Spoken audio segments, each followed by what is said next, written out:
व आमचे स्नेही ज्यांच्या ओघवत्या वाणीतून कर्णाचा जीवनपट आपल्यासमोर थोड्या वेळात त्यांनी फार प्रभावीपणे मांडला असे आमचे स्नेही डॉक्टर दिलीप पाटील आपले काकडे सर,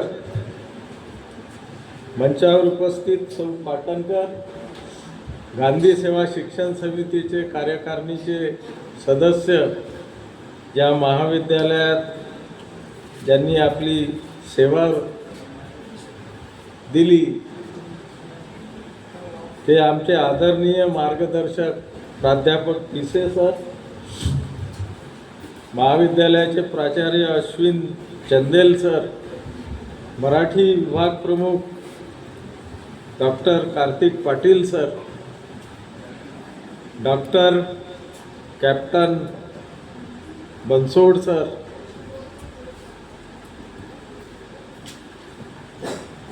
कनिष्ठ महाविद्यालयाचे मराठी प्रमुख रोशन कुंबरे सर, उपस्थित सगळे प्राध्यापक, विद्यार्थी, माय मराठीचा गौरव 2-2.5 तास इथं सतत आपण ऐकला. मराठीचे सारस्वत इथे आलेत. त्यांनी मराठी भाषेबद्दल खूप काही सांगितलं. मराठीची उत्पत्ती कशी झाली सरांनी सांगितलं. संस्कृतमधून पूर्व प्राकृत, मग उत्तर प्राकृत, अपभ्रंश आणि मराठी.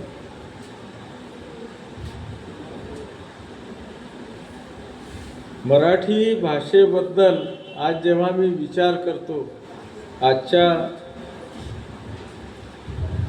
काळात, तेव्हा अत्यंत वाईट दृश्य दिसते.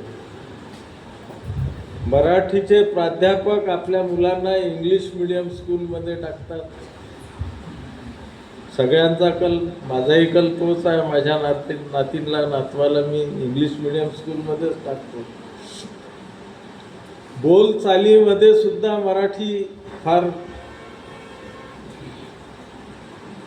म्हणजे माझी नातीन कधी कधी 7 वर्षाची नातीन आहे सर, ती स्कूलमधून आल्यानंतर कधी कधी माझ्याशी बोलते तेव्हा, बाबा जास्त कोशिश नको करू.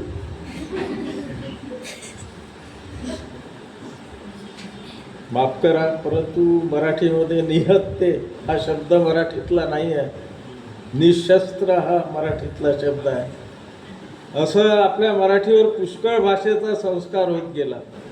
शिवाजी महाराजांच्या काळात उर्दू, पर्शियन, अरेबिक, तुर्की, आता मी काही विद्वान नाही मराठीतला, परंतु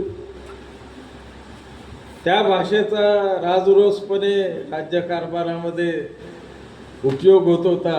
गिरफ्तार, खामोश, नजरबंद यासारखे शब्द परकीय भाषेतून मराठीत आले. काही शब्दांमुळे मराठी भाषा समृद्ध झाली आणि काही शब्दांमुळे मराठी बापुडवाणी झाली.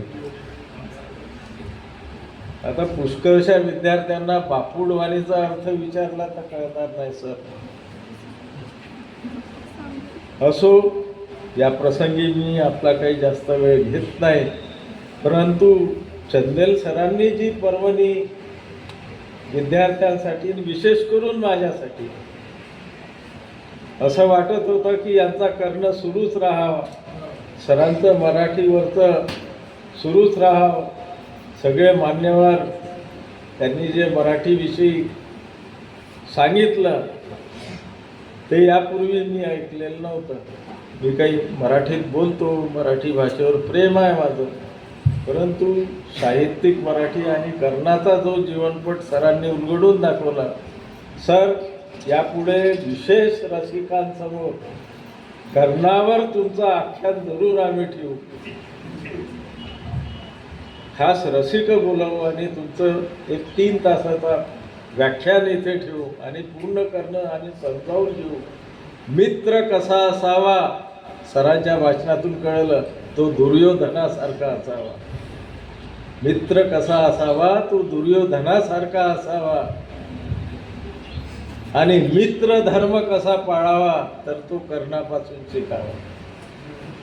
सूतपुत्र म्हणून जेव्हा त्याची सगळीकडे हेटाणी होत होती तेव्हा दुर्योधनाने अंगराज्याचा त्याला राजा बनवलं.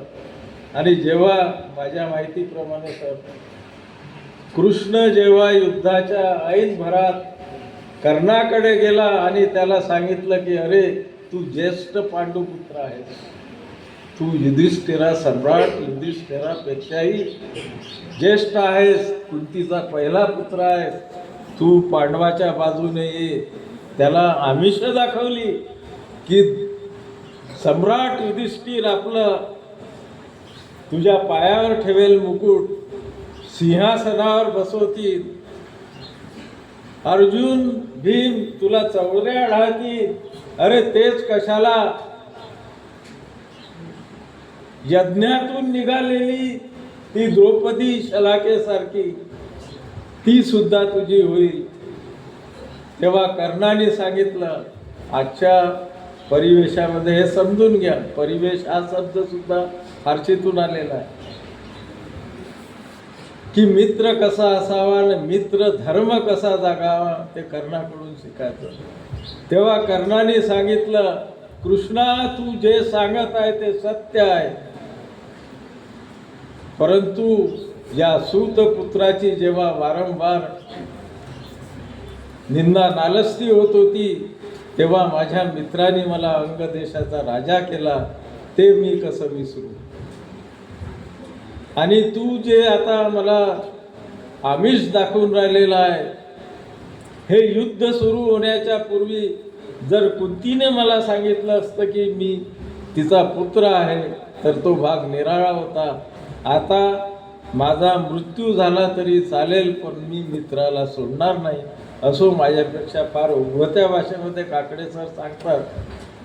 तर या प्रसंगी मला एवढंच सांगायचं आहे, सरांनी जितक्या कादंबऱ्यांचं नाव घेतलं त्याचं एकदा जरूर वाचन करा.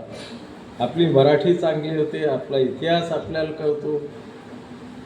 व्यासांनी लिहिलेलं महाभारत काही लोक म्हणतात काल्पनिक आहे, काही लोक म्हणतात कुरुक्षेत्रामध्ये उत्खननामध्ये पुरावे सापडून राहिले, द्वारकेचे पुरावे समुद्रात सापडून राहिले, तो वादाचा विषय आहे. परंतु व्यासांनी निर्माण केलेलं ते महाकाव्य महाभारत जरूर एकदा आपण वाचलं पाहिजे. आमच्या तरुणपणात आम्ही ते पाहिलेलं आहे टी व्हीवर. सरांनी जे सांगितलं, दुपारी म्हणजे सकाळी 10 वाजता पूर्ण शहर सुनसान होऊन जायचं, एवढंच कशाला सर, नवरदेवाची अट राहायची की रविवारी जर माझं लग्न तुम्ही ठरवत असाल मुहूर्त तर 10 ते 11 त्या मांडवामध्ये तुम्ही टी व्हीची सोय केली पाहिजे. पेरणीला जात नव्हते शेतकरी, इतका त्या महाभारताचा पगडा जनमानसावर झालेला होता. तुम्ही त्यापासून वंचित झालेले आहात, परंतु तुमच्या हातात आहे त्याच्यात जा आणि पहा महाभारत. ही कळकळीची विनंती या प्रसंगी करतो, याचा सदुपयोग करा. तुम्ही मोठमोठे ग्रंथ याच्यावर वाचू शकता, कादंबऱ्या वाचू शकता, तुमची भाषा समृद्ध करू शकता, तुमच्या ज्ञानामध्ये भर घालू शकता. हे सगळं करा, म्हणजे हे तुमच्या जीवनात तुम्हाला तुमच्या वाटचालीमध्ये कामी येईल. या प्रसंगी मी जास्त वेळ घेत नाही. पाहुणे इथे आलेत, त्यांचे मी गांधी सेवा शिक्षण समितीतर्फे विशेष आभार मानतो व माझ्या वाणीला इथेच विराम देतो. जय हिंद, जय भारत, जय गुरुदेव.